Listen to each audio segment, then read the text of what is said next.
Let's begin with the next group of the periodic table, that is group number 16.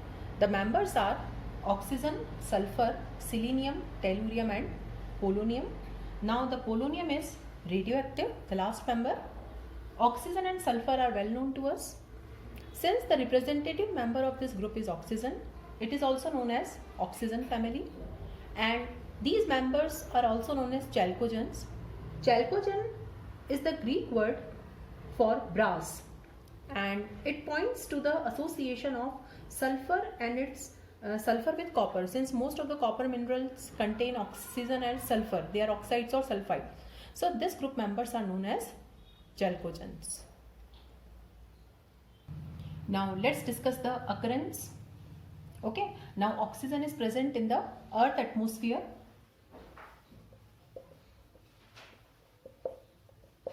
Okay, about 21% of the earth atmosphere is made up of oxygen, that is O2. Sulfur is present in earth crust. Okay, mostly as sulfates, sulfides. Okay, now selenium and tellurium, they are also present in the earth crust as metal selenites or metal tellurides, and the polonium is the radioactive element. Now let's discuss the general characteristics of group 16, and the first is electronic configuration. All the group 16 members have the general configuration of Ns2 Np4. Now N indicates the period number, means they have 6 electrons in valence shell. Now the second property is atomic and ionic size. Now as compared to group number 15, these are smaller in size, because as we move from left to right in the periodic table, the nuclear charge increases. So group 16 members have greater nuclear charge. Effective nuclear charge is more, so they are smaller in size as compared to group number 15. And what will happen if we move down the group? The size will increase. Why? Because of the increase in number of shells. We all know one more effect is there, that is shielding effect. Down the group, that shielding effect also increases, so size increases. Now let's discuss the next property, that is ionization enthalpy. The ionization enthalpy depends upon the size. Since group 16 members are smaller, their ionization enthalpies should be higher than the group 15. But here one exception is there. And what is that exception? In group 15, the general configuration is Ns2Np3. This is for group 15. And this Np3 configuration is stable half-filled configuration. Okay, it means the ionization enthalpy of group number 15 members, they are more. So group 16 members have smaller ionization enthalpy than group 15. Okay, so group 15 has higher ionization enthalpy than group 14 also and group 16 also.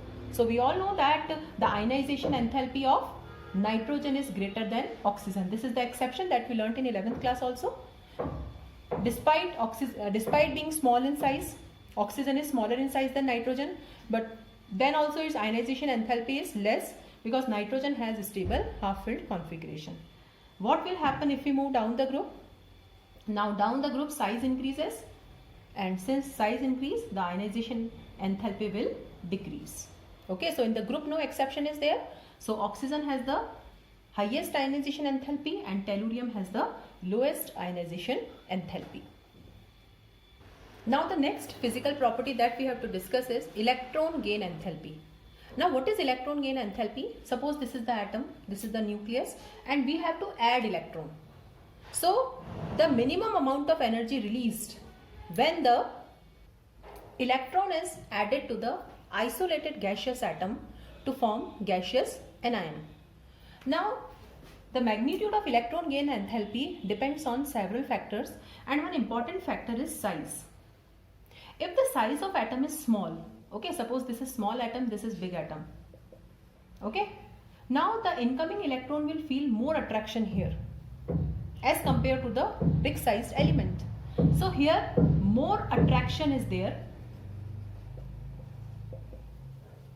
for the incoming electron, so more energy is released. And we know that in chemistry, whenever energy is released, we use negative sign. So we can say that electron gain enthalpy is more negative.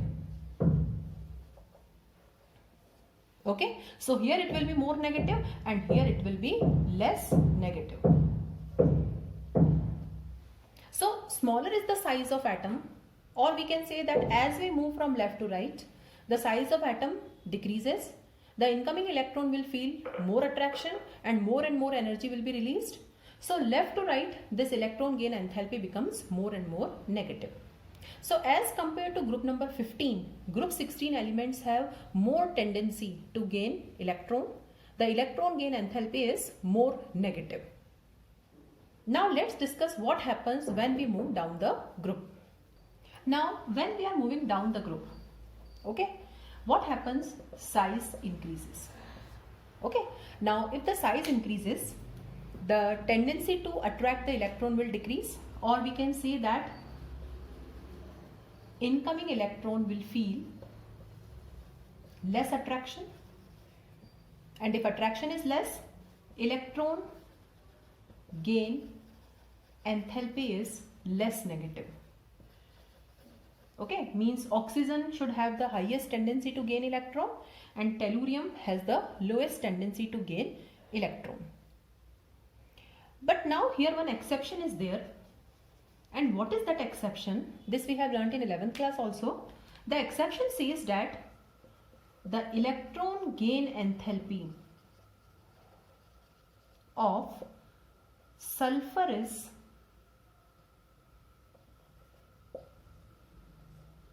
more negative than oxygen. Now what does it say?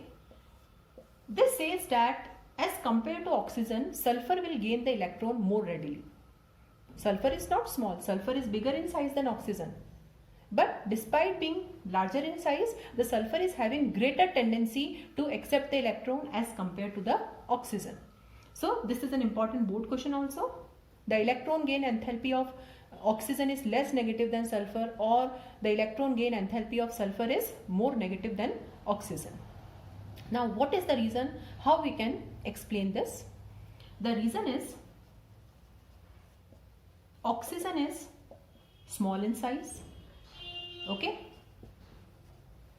and because of this small size there are inter-electronic repulsions, because oxygen already is having 8 electrons in it. So already 8 electrons are there in the small sized atom. So there are inter-electronic repulsions. So incoming electron does not feel much attraction in case of oxygen. And what happens in case of sulfur? Although sulfur is having 16 electrons, but sulfur is large in size. So in that large size sulfur atom, there will not be any much repulsion. So incoming electron gets in easily. Okay, so this was about the electron gain enthalpy. Now the next physical property is electronegativity. We all know electronegativity is the tendency to attract the shared pair of electrons. Now this electronegativity depends upon the size. Since group 16 members are smaller than group 15, they are more electronegative. Okay, as compared to nitrogen, oxygen is more electronegative. Now what happens down the group? There will be increase in size, so electronegativity decreases. The next is melting point and boiling point. We all know melting point and boiling point depends upon the size or the surface area. As we move down the group, the size increases, surface area increases. If surface area increases, there is increase in van der Waals force of attraction.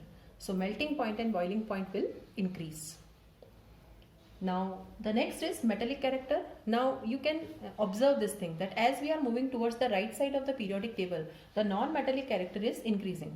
In group number 15, only nitrogen and phosphorus were non-metals. But here oxygen, sulfur, selenium and tellurium. Okay, first 4 members are non-metals. Polonium can show metallic character, but it is radioactive. Okay, in short we can say that down the group the metallic character increases. This metallic character is basically related to the size factor only, because if the atom has large size, it will have more tendency to lose electron, that is metallic nature. So down the group the size increases, tendency to lose electron increases, or metallic character increases. The next point is catenation. We know what is the meaning of catenation. Catenation means self-linking of atoms. Now in this group number 16, only sulfur has the highest tendency to show catenation because of the strong sulfur single bond sulfur. Oxygen, the first member, cannot make single bonds because oxygen is more stable in making pi bonds. So oxygen will not show this catenation property, but sulfur has some tendency to show catenation. Now the next point that we have to discuss is the elemental state, and in this first point is very important, that oxygen exists as diatomic gas. We all know oxygen exists as O2, that is a gas, whereas sulfur exists as polyatomic. And what is the formula for sulfur? S8. Okay, this is the molecular formula, solid. Okay, now what is the reason behind this thing? Because this is an important board question. Oxygen has tendency to form p-pi bond because oxygen is small in size. Its orbital can overlap sidewise more easily. So oxygen forms stable p-pi bond. So exists as O2. Okay, now this is the structure for oxygen. You can see oxygen has 6 electrons and it is stabilized by making the pi bond. Now since the O2 molecules are held by weak van der Waals forces, because O2 is small in size, so exist as gas. Now what will happen in sulfur? Now sulfur is large in size, sulfur cannot make p-pi bond because of large size of orbitals. Okay, as compared to 2p orbitals, 3p orbitals are large in size. So sulfur or the other members cannot make this p-pi bond. So they will make only single bonds. And when they are making single bonds, they will exist in polyatomic form.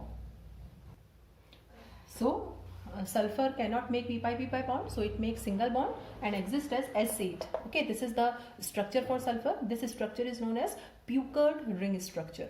Okay, the 8 sulfur atoms are held like this.